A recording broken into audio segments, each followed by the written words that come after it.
I remember now. Bam. Bam. I feel like this is Hello. going to be hard. We haven't done this in a while. I know. Yeah.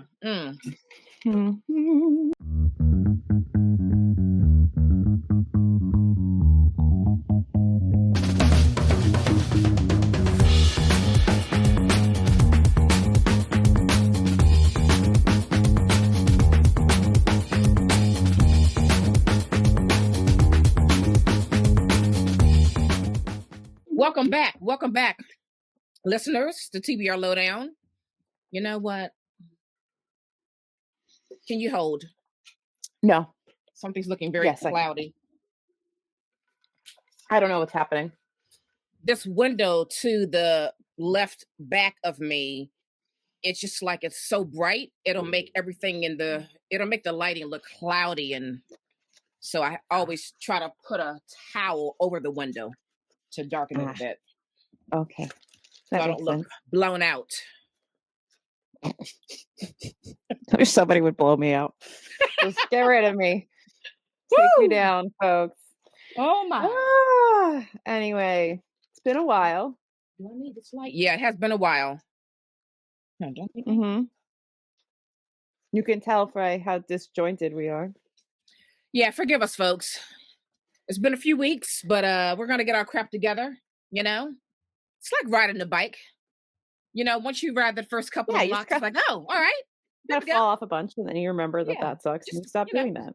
Script you knew, you're like, that wasn't fun. Let's get it together. All right. Well, welcome back. Last time we were here, I was sick as a dog and trying to get through. You had sympathy snots for me. I did. And I think I fell out of my chair at some point on one of the episodes. You did. It was a good time. It was a good time. And then I just randomly lost my voice for 24 hours. Exactly. Listen, it's been super fun. We don't know why. We don't. It's just, I think someone cursed me and took it. Just went away. Yeah. But I must have made up with them because I got my voice back. You got your voice back. Back. Here we are. So what have you been reading while we've been gone? Oh my goodness. So last year in 2024, Tiny Rep Books sent me an advanced final copy of Magical Realism, Essays on Music, Memory, Fantasy, and Books by Vanessa Angélica Villarreal. First of all, if you have not seen the cover of this book, make your way to Beyonce's internet and give it a look. It's so beautiful. It is. This book, now I want to talk to this author. It's so fascinating. She has essays in here that, and I hadn't even thought about this. Now it makes me want to like rewatch Game of Thrones, but she talked about how when Game of Thrones came out, she was like, out of all the articles and all these think pieces, no one even talked about the fact that this whole story is set around like a border wall. And like, she kind of related that to like, to her people, immigrants and whatnot. And it's just all of these connections that she makes to all of these things that we are in contact with on a regular basis. She also talked about the breakdown of her marriage, which involved adultery. And she talked about how she kind of had a healing process through playing video games, and she would put herself, Witcher specifically, playing the Witcher video game, and she would put herself in the position of like a cheating spouse, making those decisions, like what did that feel like, and kind of like grieving, I guess, the loss of that marriage and going through that betrayal through role playing as the cheater while playing the Witcher video game. Just very interesting. She talks about her father, who was an extremely talented musician, but never really quite made it because of his brown skin. And she just talked about how he put so much time and effort and energy into really studying music, like being 1000% committed to it, and still not being able to reach those heights because of his brown skin. It is a fascinating, I guess, memoir, through music and memory and fantasy and borders. I'm about halfway through, but there are just so many things that are just like so eye-opening and it's so profound. This book will make you think. I highly recommend it. So I cannot wait to finish this. What's it called again? Magical Realism, Essays on Music, Memory, Fantasy, and Borders by Vanessa Angélica Villarreal. Interesting. Very I don't much think so. I've seen anybody talk about that other than you. It's so, and it came out last year. This should definitely be getting more attention. It Yeah, really should. It really it should. sounds really good. Yeah. So when I finish it, Yeah. I'll talk more about it. Maybe read Please, some passages because it's really fascinating. please What do. I about think you? that that would be really interesting. I know you'd enjoy it a great deal. It sounds like something I would Yeah. enjoy. I am reading. What am I reading? Um, I'm reading. It's on my little Oh, wait, e-reader, but hang on. Which device is that? Because you have a lot. Which one is this that? is my Big Me. This is the color one. I don't have a cover Oh, for this book, so like sometimes they don't have covers, yeah, But yeah, this is yeah. my Big Me color. I use this one predominantly, and then I have my little book phone that I have with me at work Right. or Yeah. just like out and about. And then my really big one, the really big scribe is really like a booker thing. Like when I'm really like getting into a book or like I really Oh, want to because you like can make little notes and your annotations and whatnot on that scribe. Right. So you're still loving so it. yeah, Okay. but it has like a very specific function. Yeah. Yeah. Anywho, so I'm reading this book that came out like relatively recently. It's not like last. I don't know exactly when it came out, but it's not like super old. Actually, I can probably tell you when it came out. Copyright was 2019, so like Mm-hmm. relatively recently, not too old.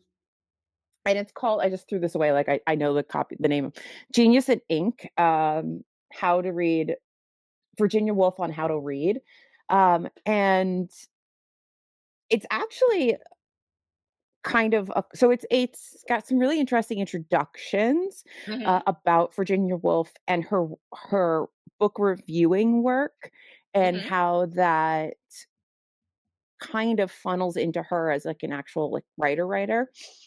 Oh. So it's a collection of her essays, and a lot of some of them are sort of book author review, but it's a collection of her essays and that she wrote for like the London Times or something for like she wrote for this one publication. And I think it looks like it's a lot of the ones that are in the common reader. Mm-hmm. So it does kind of overlap with some other books I have on my shelf. Um, which is interesting that they kind of reprinted it in a lot of Yeah. ways. But I really dug the introductions to this. Sometimes I just like different editions of books for their introductions. Mm-hmm. So I'm enjoying them. I've read like a couple introductions, a couple of essays. There's stuff on Charlotte Bronte, a George Eliot one. She has one just on like kind of reading, and I kind of liked her one on reading, Yeah. especially when I in comparison to the one I sent you that Edith Wharton did. Like Edith Wharton's seems much more like snobbish, which I expect from Wharton, Uh-huh. and Wolf's is like no, it's like just read. Like it's so much. It's more like relaxed, and Interesting. I feel like it's a little bit more like it's okay to read bad books. Like you Yeah. don't have not every book has to be like this amazing thing. Like you can have. I feel like it's like when we say you know, it's okay to read smut sometimes. Like, you don't always have to Absolutely. read Yeah. Joyce. Like, you can sometimes read like a little Right. You don't mystery, have and to be like that's highbrow. fine too. So Mm-hmm. I'm enjoying just kind of going through them. And I wonder how many are from the common reader and like how many of them I can knock off from this because I haven't cracked into this. Huh. You hear that? Which one is that? It's Mercy. Is that Why are Mercy? you crying? Hmm. Why are you crying? Oh, you want attentions? Okay. Hi.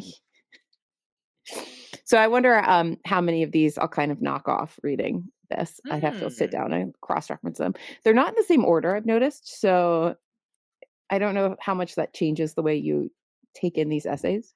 Right. Yeah. But Yeah. yeah, that's what I'm reading. Interesting. Yeah. Genius and Ink. So mhm.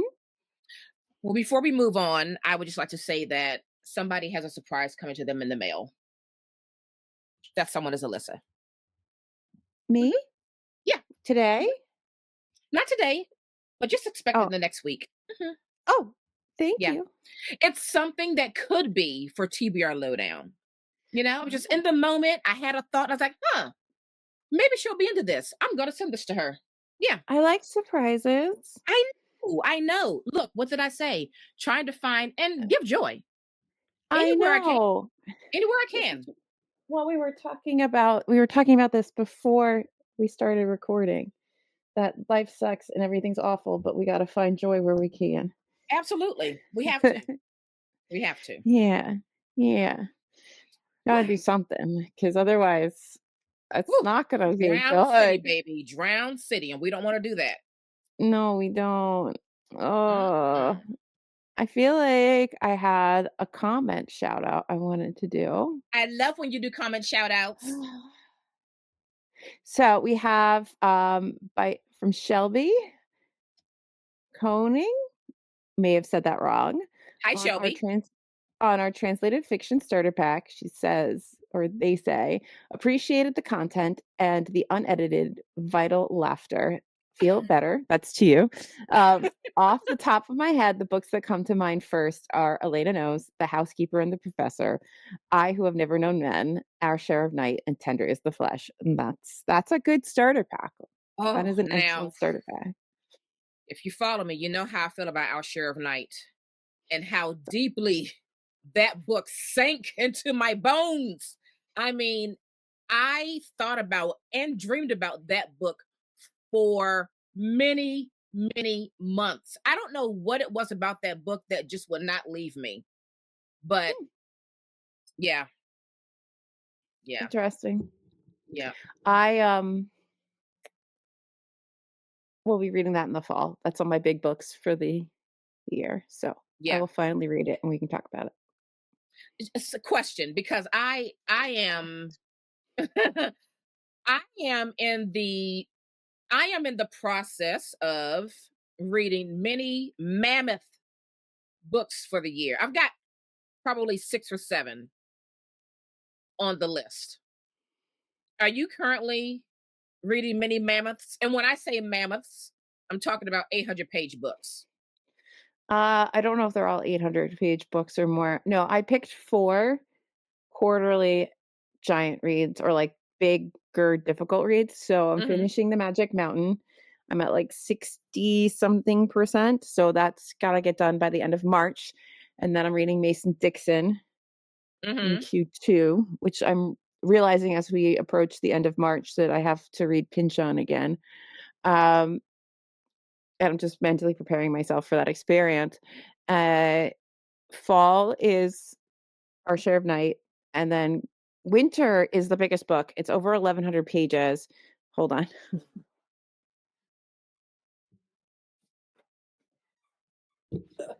I'll just show it to you because it's here.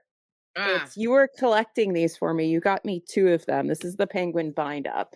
Uh-huh. Because this translation sounded like it was a better translation. Uh-huh.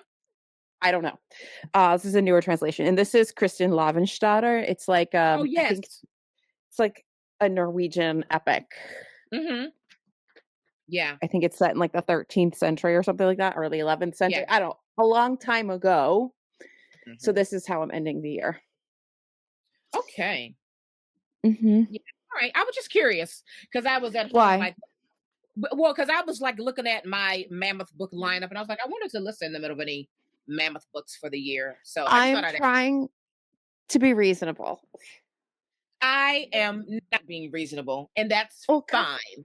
every so often I do read quite a large book because every so often I throw in a fantasy book. Yeah. And I don't want to not be able to do that. So every Right. quarter. I guess I should also say I have no deadline for these reads. I'm just starting them this year, and I finish them when I finish them. I have 0 deadlines.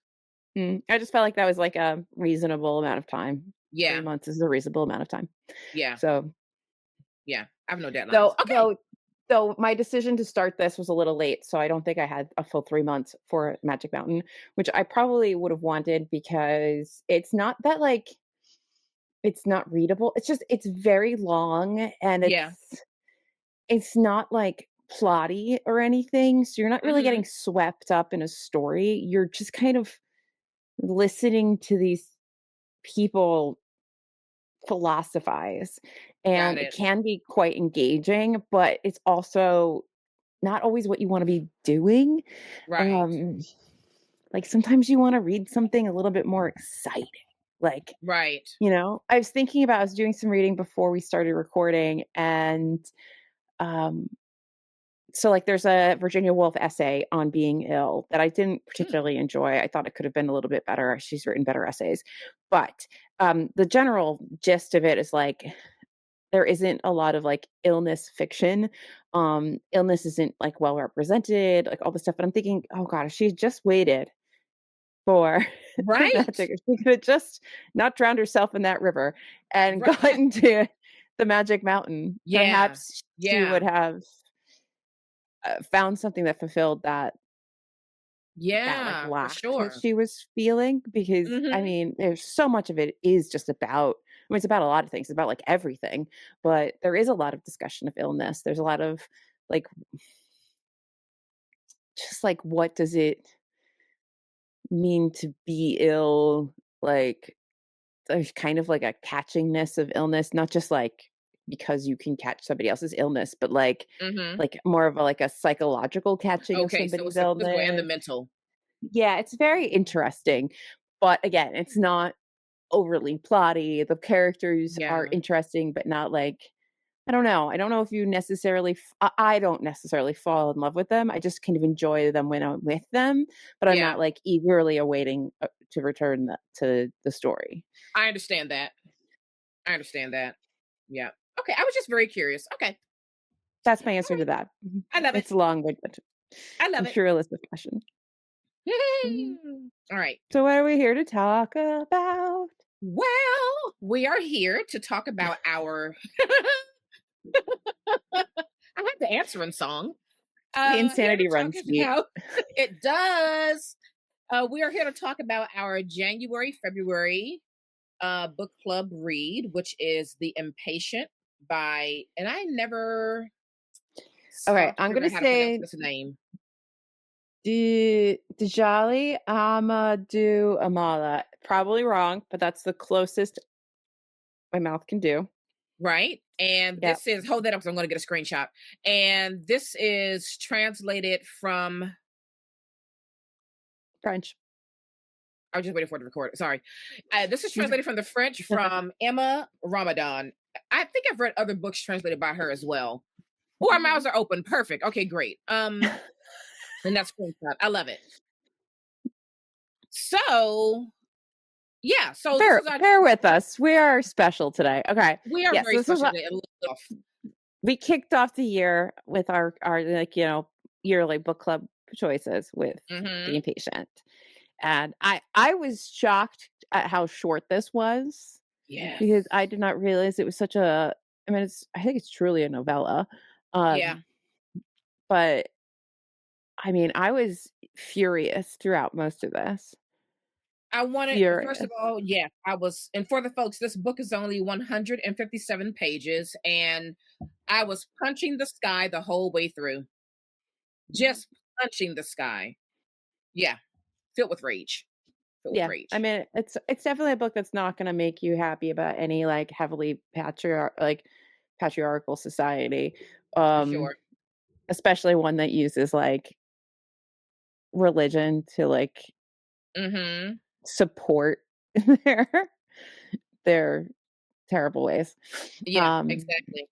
and I did Exactly. find it interesting that at least one of the ladies in here does point out that, the Quran doesn't support what was happening, Mm-hmm. because it doesn't. So it's Right. it's not about the religion, it's about these people and their application of it. Right. Um, but anyway, we should probably summarize what this book is before Yeah. we start Yeah. talking about it. Yeah. You wanna give that a try? Yeah, so we are following three women in three stories, and two of the three women are have been made promise to marry a man that neither one of them really want to marry. These are decisions made by the men of their lives, fathers, uncles, whatever.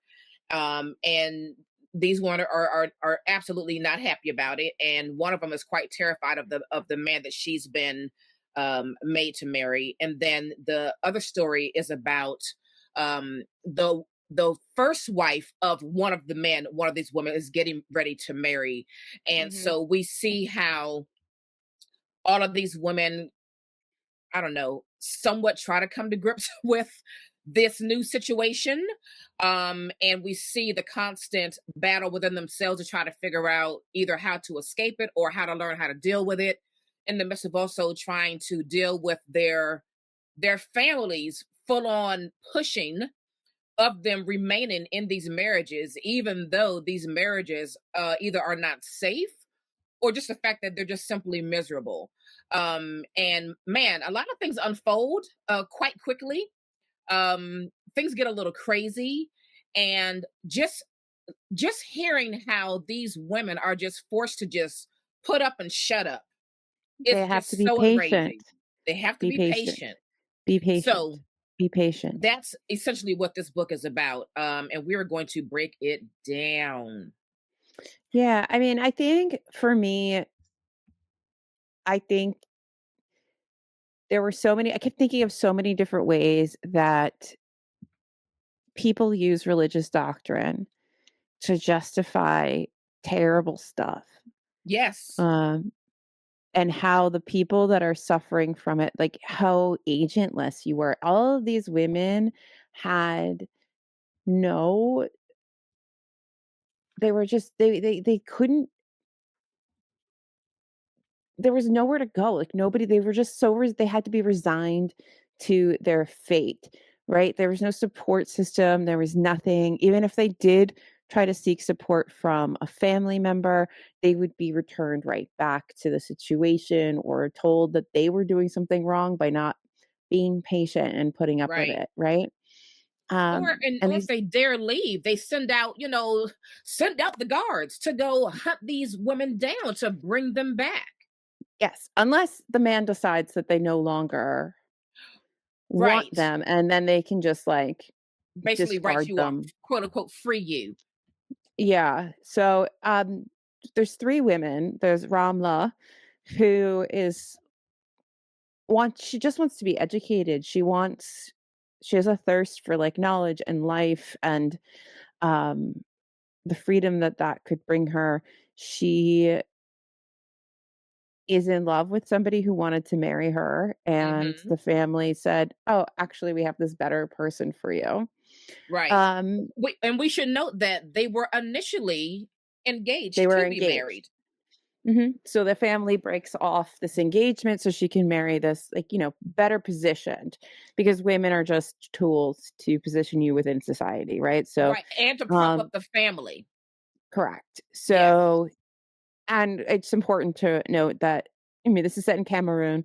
This is the Fulani culture, and they have polygamous marriages. So, like, that's all Hmm. important to like the plot.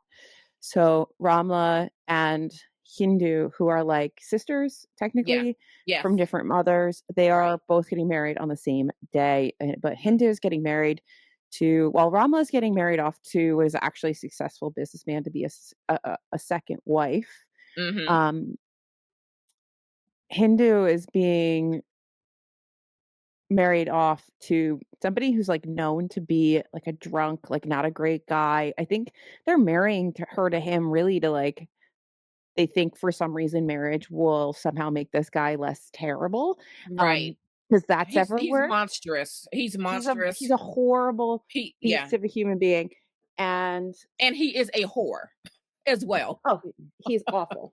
Yeah. Um, and so they get married, and neither girl wants to do this. Neither girl can stop it. They have very different reasonings for not wanting to do it. Hmm. Um, but it happens, and they get shipped off to their lives. Um, Ramla's, you see her more because we get to see the first wife in that marriage, I think, when we get to that section. Right. But I feel like, you feel sorry for Ramla. You're like, this sucks, all that. But then you launch into Hindu, and that section is just, It's awful. it's It is so horrible. painful. It It's is it's, it's so painful. painful to read. The abuse at every level that this poor girl suffers, and she knows it. Like Yeah. she knows she's good. This is her life, and there's nothing she can do to stop it. She Yeah. begs her father. He doesn't care. Right. Um, and this is when I was saying, like, the Quran, the, the women are supposed to, like, have a choice. Right. Um, and for whatever reason, in this culture, in this family, in this group, they're not allowed that choice. They're not allowed to say no. Um, And the other thing I and, thought was and it's really just so horrible. suffering was the fact that it wasn't just the father that can make decisions about their lives. Their uncles could as well, because it was the Hmm. uncle who made this deal with the other guy that Ramla ended up marrying into the family. He's the one that made that deal. And Yeah, so it's not like you just have one man in your life that you have to worry about making all these choices for you. Any any of of them the can men make in your life. choices for you, and you have no say, Yeah, which I think is even worse, because now and there, like, you're not just disobeying dad, you're disobeying dad, the older brother, the uncle, or any other man that's in the family. And it's like a gang against one woman. hmm It's and, insufferable. and it's and it's horrible. And they're like the women. There's a lot of repetition in the story. A lot of like repeating, like, the keep sweet and be patient kind of nature of um the expectations for these women, and it's Oh, can constantly I read repeated them? over and over. Yeah, do it, because it's, So yeah, makes your stomach churn. yeah, Okay, so it feels almost like a horror movie. Like, it feels like something yes, out of a horror novel when it gets repeated over and over and over again. right. So the uncle, he says, Munyal, my girls, says my uncle Hayatu. Then he pauses and clears his throat before listing orders in a solemn tone. Respect your 5 daily prayers. Read the Quran so that your progeny will be blessed. Fear your God. Spare your minds from distraction. Be for him a slave, and he will be your captive. Be for him the earth, and he will be your sky. Be for him a field, and he will be your rain. Be for him a bed, and he will be your hut. Do not sulk. Do not look down on a gift. Do not return it. Do not be bad tempered. Do not be talkative. Do not be scatterbrained. Do not beg. Do not demand. Be modest. Be grateful. Be patient. Be discreet. Valorize him so that he will honor you. Respect his family and submit to them so that they will support you. Aid your husband. Preserve his fortune. Preserve his dignity. Preserve his appetite. May he never starve because of your laziness, your bad mood, or your bad cooking. Spare his sight, his hearing, his sense of smell. May his eyes never be confronted by anything dirty in your food or in your house.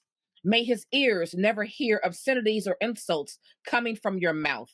May his nose never smell anything that reeks in your body or in your house. May he breathe in only perfume and incense. Yep, be perfect. Don't screw anything up. And I will say, like, the saddest part I think for Hindu is that I think she follows what she's supposed to do. I think she is quite a devout person. I mean, Yeah. Ramla she's pushing boundaries, right? Yes, she is. Um, but Hindu's not. She is the person that, She was she raised to she be. bel she's, yeah, and but she knows that even with all of that, she's being sent into something she may never survive, and Exactly. nobody cares. I mean, he beats the crud out of her, and they're like, "You shouldn't beat up your wife in ways that people can see," basically. Like, they're like, "Don't hit her And in the face." sexually assaults her. Let's not forget that Oh, part. oh, yes, there is a lot of, but I don't think that, that's not real. Marital rape's not a thing. Come on, Naomi. Exactly. Like, Exactly. It's disgusting. Like, it's it's again punching the horrible. sky the whole It's time. it's horrible. Her whole storyline broke my heart, There was nothing to do this. She's a shell at the end of this. Yeah. Like, the way it just breaks her, Yep. this commitment to these, I don't know. I kept thinking about, there's a book called It's Not About the Burqa, and Mhm. it really talks a lot about like Western preconceived notions of Islam and Mhm. how that's, while that does exist in certain sects of Islam, it is not necessarily like the doctrine, right? Like it is Yeah, not not the what entirety of it. it's Yeah. it's not the entirety of it. And I just kept thinking back to that book as I was reading this because like these women are being subjected to a very particular brand of cruelty.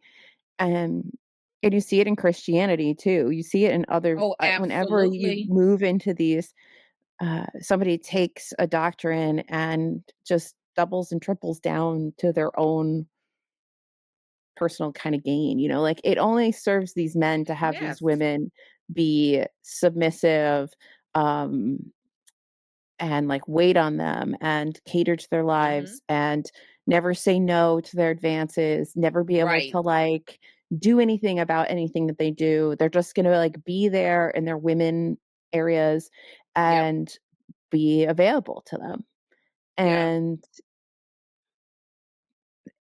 it's so upsetting because it it's so easy to take advantage. It's like that absolute power corrupts absolutely, right? Like you Exactly. have absolute power over the women and it can go so horribly wrong like it does for Hindu. Like it's horrible.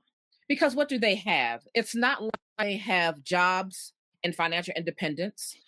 Mhm. So, okay, if you decide to flee, where are you going to go? How are you going to sustain when you have Yeah. nothing?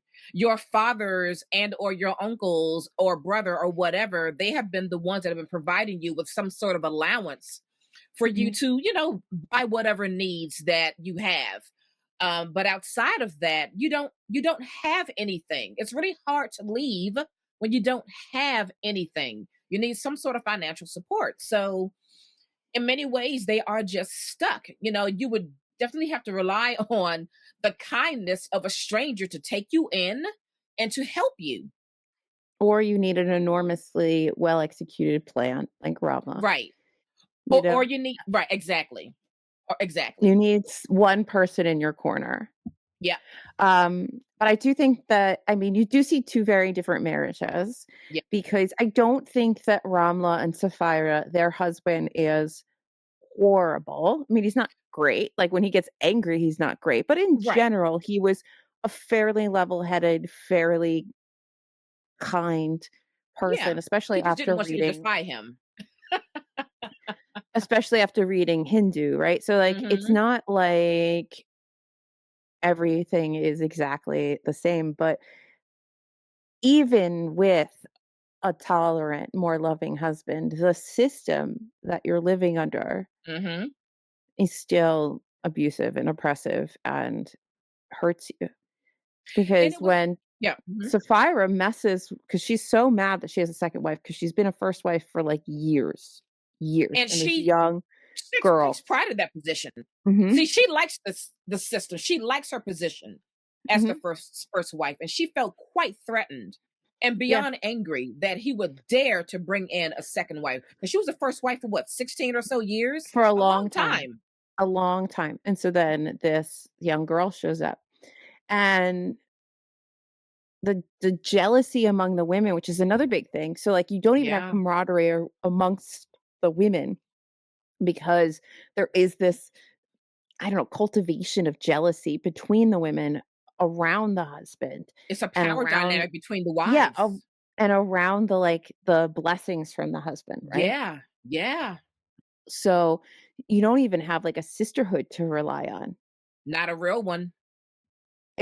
It's really upsetting. Hmm. Um, but I think that, Sapphira's angry and jealous and trying to set, Ramla up for failure. Um, I mean, we should definitely mention that Sapphira was perfectly willing to bring harm to Ramla as long as Oh it yeah, meant that she would be gone, that she would be rid of her. she just She wanted was her out. perfectly fine with that. Exactly. Yeah. And she really didn't seem to care. I mean, she did, I think at the end, she did realize Yes. a little bit like what it really means, like what all Mm-hmm. of this means. Um, and the harm that but I don't think she cared that much. Like, I don't think she was like, oh, forgive me. Like, I think it was just, You there was a know, realization that things didn't, it wasn't as simple as, I just don't want her here, so I want her out. There were right, actual really bad repercussions. Um, right. That I But don't like think in she the end, fully she's thought out. still like, I'm the first wife, and I know that if another one comes in, I'm just gonna do the same thing. the fancy of this will wear off, and I'll still be in my prime position. I mean, that's really Yeah. what she took away from it. Yeah. There's, like, a little bit of, like, understanding that maybe she shouldn't have done it the way she did it. Like, it was Sure, like sure, but I she wasn't agree, but really it was still upset that like, Ramla disappeared. right, right, because she was still like, even if another one comes through, I'm still going to hold my position because at the end of the day, that's what meant the Yeah, most to her is her holding her position. yeah. I just hated the isolation that these Yeah. women all had, um, because it's not like Sapphira had anybody to really help her either. Mm-mm. So, I mean, things could have gone horribly wrong for Yeah. her, and they Yeah. almost do. He almost rids himself of both of his wives, right? So Yeah. like, it really, she was, it's risky business. It really is. Because it's And it's it's it's crazy at the drop of a dime. Like the man can just write you off and yeah, just disregard you, just toss you to the side, and yeah. then you're on your own again. But now you're not just on your own, you're on your own and you're, like, shamed, right? Yes. So there's no shame for Hindu's husband for being a drunk, abusive, cheating, Right. horrible person, right? There's Yep. really no shame for that. He Right. can, like, do whatever he wants. He might get a talking to. Right. But otherwise, it's totally cool for him to be a straight up womanizer. Totally cool. Totally cool for him to be an asshole. But, heaven forbid him to even, like, try to seek any protection Yeah. Yeah. from the people that are allegedly her family. Right. Exactly. I mean, there's that old lady, right? Who, like, the old aunt or whatever, who's, like, really Hmm. nasty and is like, "What are you even doing here? Like, you're supposed to be Right. She taking was care of really your something, husband." wasn't she? I'm Exactly. like, That whole scene of when she goes home and just basically tries to cry and plead for any of them to listen to her and to pull her out of this nightmare. It's just like that whole gathering around her and even her little like talking to him. I was like, this is not enough. End mhm, this now. Bring her home. I just could mhm. not believe that that's how that went down. I was See, this is why I I was don't like religion, flabbergasted. okay? It's why I don't like religion. I understand why people have it, and that's fine, and that's Right. great. If it answers the questions for you, gives you solace, gives you direction, whatever, community, love it for you. But the way it can be manipulated and used to hurt people, Yeah. don't like it. Yeah. And it doesn't matter what it is. It can all be manipulated in some way And somebody wants it it has to. been, and it always is. Yes. So I don't Yeah. like it. But I still like it. And I think it was the father. Yes, it was the father who said marriage is not just a matter of feelings. On the contrary, it's first and foremost an alliance between two families. It's also a question of honor, of responsibility, of religion, and much more. Mhm. So they don't they don't care about you finding your soulmate and you falling in love with this person that you feel like you want to be with. It's not about that. It is about what can that family do for our family and vice versa. It's about the Mhm. alliance. That is first and foremost, as he said. That's what is going Mhm. to always take precedence. So if you don't like this husband, if you don't feel like you can ever love this husband, it does not matter. What matters is the Or if alliance you of don't these two even feel families. safe with this husband, Doesn't because matter. they don't care. Because you're a commodity to be exchanged for some other thing. You're not Absolutely. really a part of the equation. And it's a very scary thing to think about living in a world like that. I mean, Yeah. honestly, you Yeah. have a few things change, you could easily be living in that world. Mhm. Um, Mhm. but I think there's probably a lot of people that don't realize they're being. I think what's interesting is that the women all seem to like understand what's happening, but I think some of the older women just don't. They're just kind of like, you accepted this, like this is what you do. They're not Yes. understanding that there's another point of view on this. Exactly. Yep. And I don't know if that's also for this book, perhaps a reflection of maybe changing generations. Like maybe Mhm. the traditional societal expectations um, aren't as easy to swallow as they once were. Yeah. Yeah. Because I mean, Ramla can't accept them because she's educated. And I know that like a lot of times when we're talking about taking one group and manipulating them to your desires and needs, there's a lot of like not educating them, right? Like that's Mhm. why you don't teach slaves to read and you don't do Exactly. this and you don't do that, because once you start to be able to understand and think beyond like how do I survive the next minute, Yeah. you start to question everything else around you, right? Exactly. Once you free the mind, Mhm. that's all it takes. Then we're off and running, you know. And I think the father had said something like that. He said something like, "Oh, see, this is what happens when you send those girls to school." Like Yeah. he made that Yeah. comment, Yeah. Don't you know, because educate the she was women. trying to plead her case, and he's like, "Oh, this is what happens when you send those girls to school," you know. Mhm. Um, They learn to not be, good, dutiful right. women. Yeah. Yeah. And it's I don't know. It was all very, very, very upsetting. I tell you, I could not believe how down and dirty Sapphira got with Ramla coming into her uh Oh, I home. mean, I mean, she's she like that was dirty. like like when you watch The Housewives and they Yeah. start doing like weird things to each other and like Yeah. they're all catty. This is like next level. Next Like it is level. I wasn't really ridiculous. expecting that. I don't know about you, but I wasn't expecting that level of malicious planning. That threw me off guard a little bit. Oh, she was devious. Wasn't she? And she had I wasn't her ready little for it. her little lackey though. Like she did Yeah. have one little lackey. Yeah. Yeah, and when she started like stealing a bit of that money off the top, I was like, is she Mhm. actually when she did that? I started to fear for her life. I thought, lady, you were out of your effing mind. I mean, She's she was gonna in have you killed. so much danger and nobody would have said anything. I couldn't believe it. She was so dangerous, not just to Rhonda, but for her own to herself. I couldn't Mhm. believe it. I was like, you're gonna mess with the money? Are you insane? Yeah, that yeah, Why I don't like things like this. It makes me so upset because yeah, not only was it upsetting that like the women had nothing, like they had no power, they had no agency, but they yeah. didn't even have each other. Like they had broken it down so much that the women didn't even have each other to turn to. Yeah, because who's was it Ramla's mother who was talking about this relationship with her and the other wives, and basically like they're all trying to put on this very like perfect show, like with themselves and their children, because God forbid one of the other mothers finds out that any one of us has like missed a step.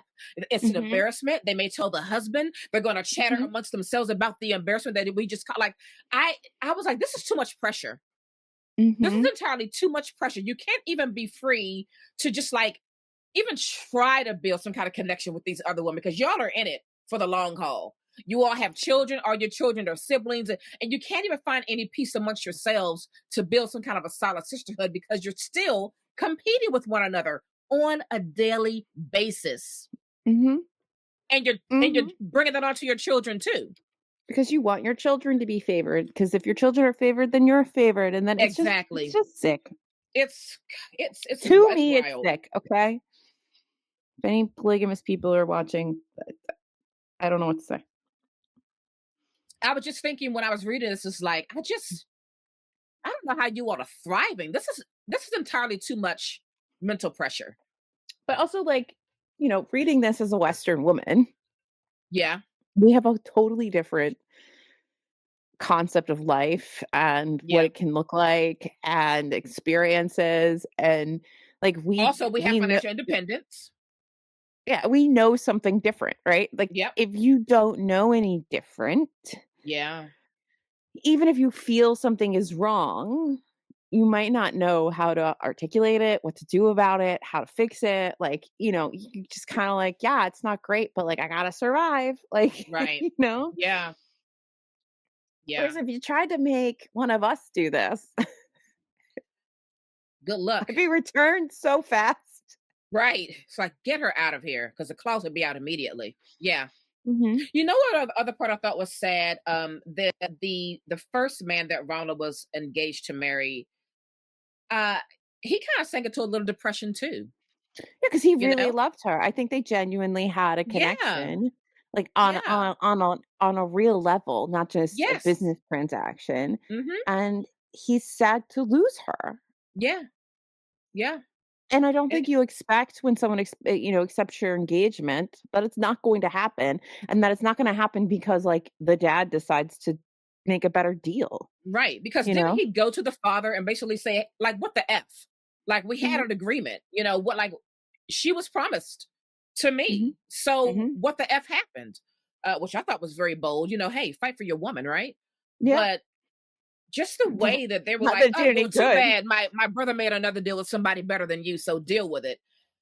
Yeah. Um, and I like that the book showed that this man actually loved her and had emotions and really felt um horribly about not being able to marry her because he did see his life with her.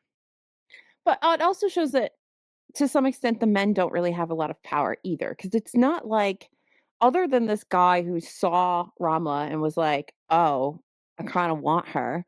None Right. of the other men in this book really have like, her original fiance doesn't have any say over what happens. Yep.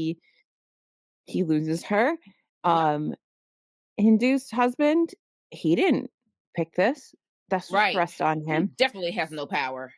So there's also a hierarchy of like elders. So if your Absolutely. elders are saying, "No, you're going to do this thing. You're going to do this thing even if you're a Right. guy." Like Exactly. there's a lot of there's a lot of power There is. dynamics that are going Yep. on in this society, and it's Yep. frustrating. Mm-hmm. Very much so. Mhm. I don't know. This was another short but mighty book. Yeah. Yeah, and I did enjoy how she used the repetition of the Yeah. things that these women were constantly being told, Mm-hmm. like, about, like, how the household gets functions Right. with the first wife, and, like, what is the role of the first wife? The first wife is the big sister or whatever, and, like, what is the role of the second wife? Yep. And you can see how, you have this common sort of indoctrination that's going Yeah. on as a thread throughout your life, and you can't really question it. Like, when you do Exactly. start to think outside of those doctrines, you get it's not good for you. Right. Right. It becomes a problem. Now you're the But disobedient girl. even if you obey, you can still end up as Hindu. So, like, Absolutely. it feels very heavy. Like, the whole book is very upsetting because It there is is. no, I mean, I guess Ramla kinda gets, like, a better, eventually, kinda like, she does get out, Right. right? Yeah. But, like, To what? We don't know. you don't know what happens to her. You don't Mm-hmm. know if it's good or bad, or Yeah. did somebody hunt her down and kill her? Like, we have no. Right. Yeah. I chose to do my own ending. I think that she finds her way and she lives a happy life, and maybe she finds the first guy and they meet up and they flee and they marry. That's the ending that I've chose for Ramla. You know, Yeah. like, and because he even respected her thirst for knowledge and education. You know, Mhm. so that's what I choose to believe for her ending. Yeah. Yeah, but yeah, it Anyway. just an extremely powerful book. Mhm. I mean, this thing is dog-eared and marked up, but I mean, like, it is one of those books where you're reading it and you are shaking your head, you are talking out loud, like, what in the actual F? You're mad. Mhm. You're full of rage. You're sad. Very The sad. emotions run the very sad. Very, very sad. Oh, and that part when Rhonda was talking, she wasn't talking to her mother. I think she was just kind of talking about how she was mad at her mother because basically she didn't protect her. Jesus, I mean, like, I got teary-eyed. Yeah. Because I mean, my goodness, I just imagine, your mother not protecting you. You have come to, first of all, you cried your eyeballs out when you first learned that you weren't going to get to marry this man that you actually love. That's hit number one. Then you come to her crying again, and it's just like no one, not even your mom, is protecting you, is going to rescue you. I can't even imagine how that feels. So, again, just utter heartbreak for her. Just utter heartbreak. Yeah. These women are very much alone, and it's very unfortunate. That But loneliness is so suffocating. making them be alone makes them have to rely on whatever man it is, because as long as the man in charge of you, I hate that. God, I hate that. Um, the man in charge of you is favoring you. Yeah. I mean, life can be very good, right? You've got a rich man and he gives you Hey. you're dolled up, you get cash, you do all this stuff, Yeah. everything's great. I think of like Yeah. mob girlfriends, right? Like you're getting all this Right. stuff, and he buys you an apartment, he does all this things, but as soon as Mm-hmm. he's off of you, Yeah. That's it. And it's just there's so nothing. it's how quickly they can discard of you, like you were talking about when Ramla and Safira, their husband, how when he realized or he was told or whatever that the money was missing and neither one of them fessed up, and he says, well, then I repudiate you both. You are accomplices. And like that would have been it. Yeah. That would have been it. Now, Ramla would have been happy about that, but not Mhm. Safira. Not Mm-mm. not her. She doesn't want to lose her position as first wife. She doesn't want to lose that comfort. Mm-mm. But like just so quickly, like I repudiate you, and it is done. Get the fuck out of my life. Get out. You're done. Mhm. And he would replace you in a week. And you have no right to anything. No, no right. You have nothing. It's a terrifying situation to be in for your life. Mhm. To have been solely on this one man who, at the drop of a dime, can just be done with you, cast you aside. Mhm. What if you have no more family left? Then what? Well, What if well, you have no family left? What then? What happens to you? Parents don't live forever. uh-uh. I mean, it's truly terrifying. It's terrifying. Mhm. I'm getting Well, upset I think again. it's very upsetting, but if you guys ride along with us, please leave some comments on the video or the podcast episode wherever you're listening. We'd love to know your thoughts about it. Or please pick it up and rate it, and then come back and Please tell us do. your thoughts. Please do. It should not take you long. Just be prepared to be angry. Yeah. And sad. Mm-hmm. Both those things. Angry and Both sad. those things. Angry and sad. Yeah. Yeah. Maybe buddy read it with somebody so you can yell at each other about your feelings. Absolutely. Mm-hmm. I actually had to stop myself from texting you because I just didn't want to let it all out in the text. I was like, I have to save this for the episode. Yeah. But and it would have been like 1,000 text messages because like every other page I would have been like angrily texting. So I was like, I need to save this for the show. But yeah, it's a very good read. A very, Yeah. very good read. What I hated about like the doctrine around the wives and like Mm-hmm. your roles as wives was that it almost makes it seem like you're a family, but you're not. You're adversaries. And Yes. you're forever adversaries. Yeah. And maybe if you were a family, maybe there would be some support, but it would never work No. because of all the other externals, like all the other things that go into the dynamics. Right. Right.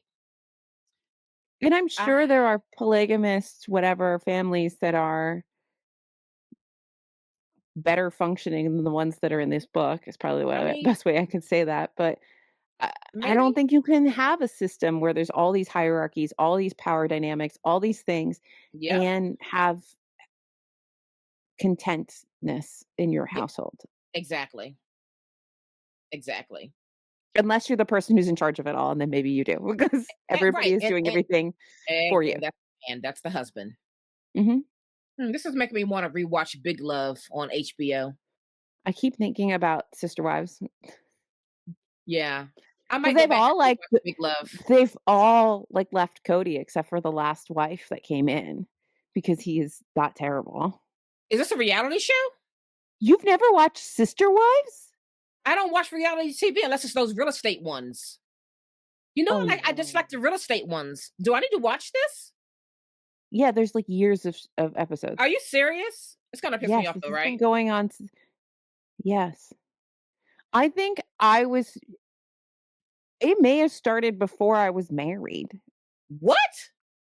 It's been going on for a long time. How have I never heard this? Maybe because I'm just not in that realm. I love those real estate reality shows, but I don't watch any others.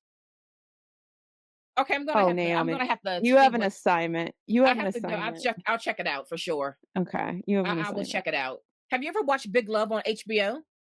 I haven't watched Big Love, You should but really I've watch Big Love. It was a phenomenal show. but instead I think I watched the documentary about, what's his name? I almost called him Jeffrey Epstein. Yeah, What's his name? Is it Stephen Jeffs or whatever his name is? yeah, something like that. Um, but, That it's was a not good Jeffrey show. Epstein. That was a different That's terrible a man. different butthole. That's a Yeah, different asshole. yeah. I can't keep them all I straight. know there's so many. There's so many. Too many of them. Yeah. Okay, Sister Anyway, Wives. All right. Sister Wives. Naomi's gonna watch Sister Wives and report back. Yeah, So yeah. You expect got to that watch in a Big few Love though. episodes. I don't Okay, know if you have fine. I will HBO. try. I Here do it have is. Big HBO. Love. Jesus has HBO. Yeah. Let's just be honest that the TV in this house is Jesus's. It's Yeah. not. Big Love was really, really well done, but yeah, yeah. All right. Yeah. Anyway. All right, folks, read The Impatient, please. Read it. Read it. Yes. Yes. Yeah, Yes. yeah. Yes. Yes. Yes. Well, is Yes. it book recommendation time? It is book recommendation time. Would you like to start off with the book recommendation? Sure, I'm gonna do my best to describe this because I don't know. Anyway, but I read Frankenstein in Baghdad. Oh, I Um, have that. you should read it. It's interesting. So it's Oh. kind of framed like a documentary film, which is makes sense because the author is an Iraqi documentary filmmaker. Mm-hmm. But essentially, you're like after Saddam Hussein has died, you're in Iraq. It's still occupied by the U.S. and you're kind of following like normal Iraqis, Mm-hmm. and you can see like they're doing like normal things for Iraqi citizens. Like they're hanging out at these crumbling hotels and in these cafes. There's car bombings and people grieving like the loss of their sons that went off to the Iran-Iraq war. There's Mm. um, all this stuff. But one day, this one guy. There's a lot of characters in this. That's why I'm like I'm Yeah. going to try really hard to explain this. But there's one guy in particular who he owns like this junk shop where he like fixes stuff up, and he like runs his mouth a lot. He feels kind of bad about all these like body parts that are all over the city because of all these car bombings and stuff, and Mm-hmm. how these people aren't getting um like a decent burial or whatever. They're not getting their end of life stuff isn't um being respected. They're just kind of Yeah. left, out.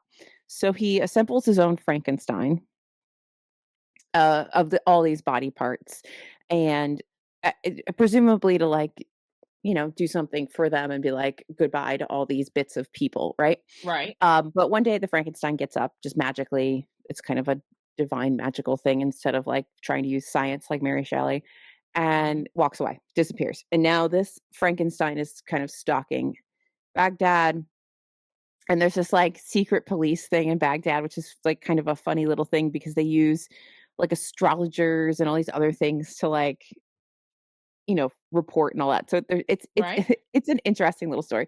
But this Frankenstein, this monster, um, he he is made up of all these people, all these people that he feels are like innocents, right? Mm-hmm. So he becomes this champion of the innocent, right? So he goes around and he kills bad people basically, or people he presumes are bad. And as he's killing people that are bad, as like different body parts on him, like the people they were kind of get avenged, their body parts finally like wither, decay, and fall off of Oh, him. So then he has to find interesting. new body parts. And so then you start having this philosophical discussion about um is any what makes violence good versus evil kind of Yeah. thing, or like what is good versus evil, like is anybody truly innocent, because here he is murdering people and he's got to murder more people to the what's call it, I think that's what they call him, has to murder more people to reassemble himself, right? So he's constantly rebuilding himself. And as he rebuilds himself, he the same person that he was after all these killings and these murders? I mean, is it still justifiable murder, or is he now the evil thing that he was, stalking? So it's a really Right. interesting story. It's very complex with all the characters and different people, and there's other things that happen in it. But there's this big like good and evil thing kind of going on. There's also there's a quote in here that's really interesting about like how the Frankenstein, the monster. I know those are actually two different things, but in this book, it feels very much like the monster is Frankenstein, like we all misremember it. Right. Right. And there's a quote that's like, finally, when he's assembled of all these people, they have the Iraq that could never exist. That like the harmony of Iraq that like could never really exist or never be realized, because he's Mm-hmm. made up of all these desperate people and they're kind of living harmoniously in one body, Right. and it's something that the city has never like achieved. So it is Mm. very interesting, and there's a lot to try to like boil down into a summary, I feel like, because so many Right. things happen. But I think maybe I hit the general premise, but it was very interesting. I enjoyed this. I don't think I've ever read any Iraqi fiction before, so this was Mm-hmm. particularly interesting to read. Yeah, Hmm. Frankenstein in Baghdad. Fantastic. Also, in the back of this used copy that someone sent me is a very desperate love letter from a girl to a boy. What? And I think he may have broken up with her because why is the book in my hands now? Wow. It's also That's a very funny. strange book to talk about the epic love that these two have. Okay. Wow. Okay. So Hmm. that's Wow. the joy of buying used books. Yeah. Okay. Mm-hmm. Okay. Well, my recommendation is Ordinary Disasters: How I Stopped Being a Model Minority by Anlin Cheng. And this was sent to me by Pantheon, I think last year in 2024. Um, this was such a this was such a raw book to read. Reading these pages, I was like, you have to be so vulnerable to put this on paper and then release to the public. Um, Mhm. some of the things she talks about in here is her battle with cancer, uh, which really just was kind of horrific. And she talks about, and she's married to a white man, by the way, and they have children. But she talks about how, being in the hospital for so long and being in treatment, how, her white husband and their kids, they had to kind of create their own new family dynamic of how they're going to get through day to day of getting things done while she was in the hospital for many months, under treatment. And she talks about how when she was finally well enough to come home, how out of place she felt in her own family, and trying to find her rhythm back, not just with her husband, but also with, her kids. Like, she was no longer the one that the kids went to basically for everything. She had been the one to, pack the lunches, to take all the kids to their activities, to, cook all the meals and basically everything. And so now the husband was doing all of that. And so she couldn't really find her rhythm back in her own family, which made her feel like an outsider in her own family, in her own home. And she also talks about their dynamic as a married couple, just aside from cancer, but like just her dynamic of, being just automatically submissive in the marriage, or feeling dumber than him when they're like trying to make decisions, and just kind of feeling less than in her own marriage. And I'm reading this and I'm like, wow, what kind of conversation does she have to have with him to put this, in a book? This is just such a vulnerable place and such a vulnerable thing to share with like the general public, because it is talking about all of these. I don't know. Is it a power dynamic? I don't know. Is it just is it a thing of this is what people think? This is how people think we act in a marriage. This is how people think what our role is. Are we living out a stereotype, or is this really how we are? And how do I combat that? How do I do and act and think differently to assert some kind of power in my own marriage? And I don't know. Like, this book, it made me sad. Like, when I finished it, I felt really sad. Um, she talks about her cancer, talks about her father's cancer. She talks about what the world thinks about Asian Americans and how sometimes they are put into these various classes, like they're looked upon, sometimes put on a pedestal because they're looked upon as very smart, but at the same time looked down upon because they are looked upon as keeping black people down. And she just talks about that very fine space of not being good enough or being too bad. It's very confusing. And I just felt sad for her. And I don't know if that was her intent or whatever, but that's just how I felt when I finished the book. I didn't really see like a glee of sunshine or hope in here. It was just sad to me. Although it's her story, it's her truth, but it just felt very dark and very sad and very, very heavy. And I couldn't get I think she still has cancer. I don't recall her reading that like she's in remission or anything like that. So that's also sad. You know what I mean? Because she just kind of talked like she was still living with this cancer. Because some people do live with cancer for many, many years, right?